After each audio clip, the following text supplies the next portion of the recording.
அமரர்கள் ஆடியும் பாடியும் ஆறுமுகனை வணங்கியும் மகிழ்ந்தனர். அப்போது மலையின் உருவத்தில் இருந்த மாயைகள் செய்து வந்த கிரௌஞ்சம் அழிந்ததால் வீரவாகு முதலான வீரர்கள் அனைவரும் மயக்கம் நீங்கி விழித்து எழுந்து விரைவில் முருகப்பெருமானின் முன்னர் வந்து நின்றனர். அவனுடைய மலர் போலும் திருவடிகளை வணங்கி போற்றினர். தாரகனாலும் கிரௌஞ்சனாலும் நீங்கள் பெரிதும் வருந்தினீர்கள் போலும் என்று அவர்களிடம் முருகன் வினவினான்.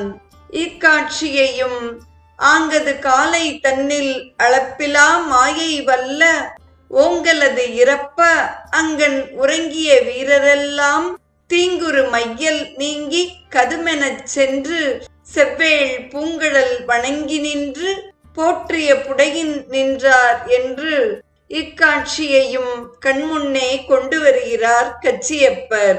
ஐயனே, தங்கள்